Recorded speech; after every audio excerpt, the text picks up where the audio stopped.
What's up, YouTubers and plant lovers? It's Justin, and today I was going to show you how I care for my Dracaena marginata.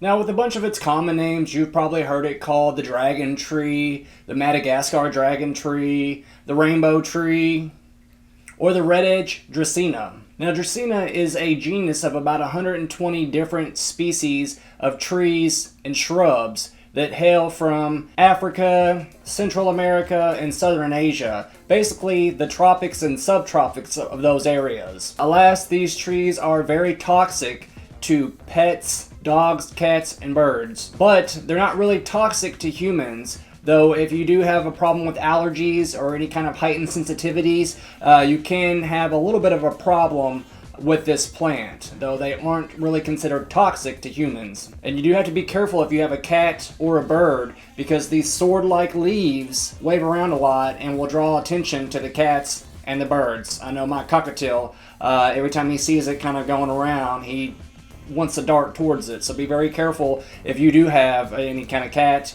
or bird that may be attracted to this plant. Now, I believe right here I have the bicolor. It is a Dracaena marginata bicolor, and it does have kind of a red edge around the leaf tips, and it is kind of a light kind of green, and then a little bit of white thrown in there too. So I would technically want to call it a tricolor, but I believe that it's classified as the bicolor. But if you want to correct me in the comments, please let me know so I do know that for sure. Now, when discussing light for these guys, you have to be very careful. Like I said, they are from the tropics and subtropics, so you would think that they would like a lot of bright, direct kind of sunlight, but that's not the case. And you have to be very careful with these guys, because if you give them too much light, you will scorch the leaves and end up killing your plant if it's left unchecked. With these guys, they prefer kind of bright, indirect sunlight. So you want to give them as much light as you can without it being too direct on the leaves. Now, one reason this plant has been a very popular plant for a long time is because it will tolerate low light conditions. Now, just because they tolerate it doesn't mean that you want to throw it into a low light condition. You really kind of want to give it bright, indirect light, and if you do that, your plants can put on up to 18 inches of growth in the first couple years of its life. But if they do have lower light conditions, they will slow their growth dramatically and slow down leaf production as well. So don't expect yours to grow if it doesn't have adequate light. Next, I want to talk about water with these guys. Again, you think they come from the tropics and subtropics, so they're used to getting a lot of water and a lot of humidity. Now, in nature, that is true. They're often outside in nature, and they'll get a lot of water and a lot of humidity, but they also get a bunch of sunlight, and the temperatures are really high. So if left indoors, these plants don't need a whole bunch of water. And you actually kind of want to think about that whenever you're picking out your pot and your soil. Typically, you want to water them kind of deeply, yet infrequently. So you want to give them ample water that'll actually drain out the bottom of the pot. And this will ensure that every root in your container will actually get some moisture. And then I usually wait until at least the top 2 inches of the soil is dry. Stick your finger down in there, down to the first or second knuckle, and if you feel any moisture at all, or you get a bunch of sediment or dirt that's stuck to your finger and kind of caked on there, that means your plant has adequate water as of now and is pretty saturated, and you want to wait a couple of days before adding any more water. If you are watering too much, the leaves often will turn yellow and start to fall off. Interesting footnote, these plants are highly sensitive to fluoride. So if you notice that your leaf edges and your leaf tips are starting to brown, this usually indicates that your water has too much fluoride in it, or too much salt if you live in an area like I do in northern Kentucky, where a lot of our water is hard water. These plants are very sensitive to that, so I always water mine with distilled water. Now, as you can tell, I do have some brown tips, but I've switched him up here about a couple months ago, and I can tell the brown tips are starting to kind of fade away, and as I get new leaf growth in here at the top and in the center of the plant, it's coming through just fine, and there are no brown edges or brown tips. Now, if you do start to see brown tips, don't fear, just switch your watering schedule and your watering up, and then you can cut off any of the brown tips and your plant will be fine. So during the growing season, typically with this plant right here, I give him about 2 to 3 cups of water every 7 to 12 days. And then in the winter and fall months, I'll cut that back to about 2 cups every 3 to 4 weeks. You do kind of want to cut back on the watering a little bit during its dormant or resting phase too. Now, these plants can also adjust really well to different levels of humidity.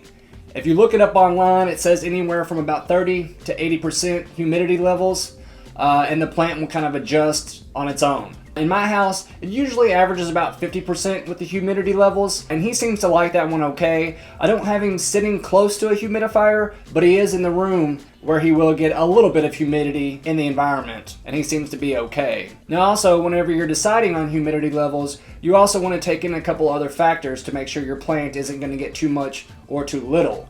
Now, if you're watering your plant a lot, you don't have to increase the humidity a whole bunch.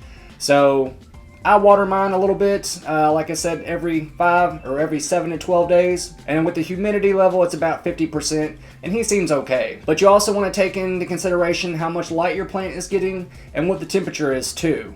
Because if it's not too hot and your plant is indoors where it's kind of cool and it doesn't get a whole bunch of sunlight and you're giving it a ton of humidity, you could kill your plant fairly quickly. Now, I have mine in a terracotta pot, which is ideal for my plant. Terracotta, as we know, is porous and will wick water away from the root mass. And then I also use kind of a cacti and succulent mix for a soil. They like something that's pretty loamy, that drains relatively quickly and doesn't hold on to water as well. And when you discuss the soil pH for your dragon tree, they typically like it slightly acidic to about neutral. So anywhere from about 6 on up to about 7 is ideal for your dragon tree. Now, when I repotted him a couple months ago, I mixed in a little bit of coco coir to kind of help with the acidity of the soil. They are a little resilient when it comes to pest and disease. The only problem I've ever seen with diseases is root rot. And then they do have a little bit of the sensitivity to the fluoride and some kind of salt buildup from over-fertilizing and the wrong kind of soil, because if they get too much perlite, it can kind of mess them up a little bit too. Now, when discussing pests, they are a little bit resilient to some pests, but they do struggle with mealybugs, aphids, and scale as well. Fortunately, you can kind of look your plant over. You want to check the top of the leaf and the bottom and around the stems. And if you see kind of a white cottony mass, it's probably mealybugs. Aphids will attack the tree and produce honeydew, and that will kind of draw in other pests as well that could end up stunting the growth and then killing the plant. So if you water your plant about every couple of weeks, I come in as I water and I check the leaves and the stems and the canes to make sure I don't see anything kind of crawling around or hanging off the plant as well. If you do, typically with most pests that bother this tree, you could take your plant and set it in the bathtub or take it outside and spray it off with a garden hose or your detachable shower head or sink nozzle or whatever you have. A nice jet of water will come in and kind of knock most of the pests off. If there is a higher concentration of pests, then you could use a washcloth and dab it down with some isopropyl alcohol and kind of go over the tops and bottoms of all the leaves.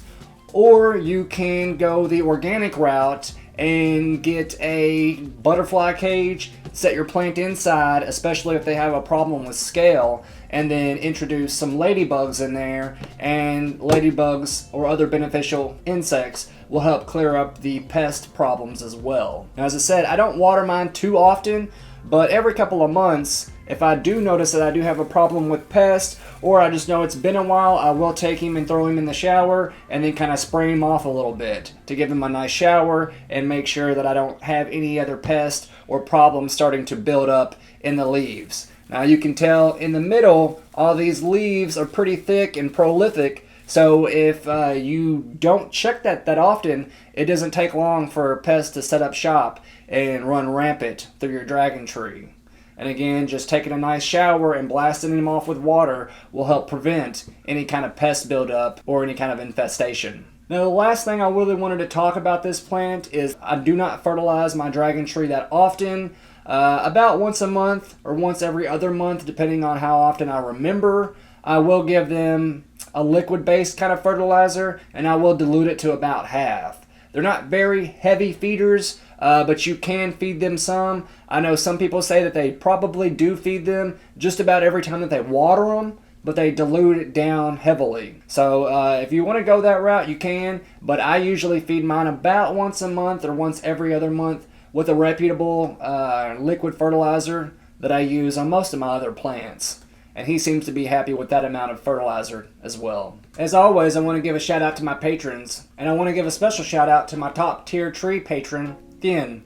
And thanks to everyone else as well who donated. If you have any plant questions, be sure to hit me up on Patreon. I'm often bogged down by messages, emails, and things of that nature, so that would be the best way to get a hold of me. Alright guys, this has been Justin reminding you, if you can, go out and plant a tree. Let's reforest the world. And don't forget to leave me a comment and let me know what your favorite Dracaena plant is, or if you've had any kind of success or failures with them. While you're at it, hit the subscribe button or the bell next to it. That way you'll know anytime that I've uploaded a new video. You guys take it easy, have a good one, and don't forget, always plant prudently. Thank you, YouTube.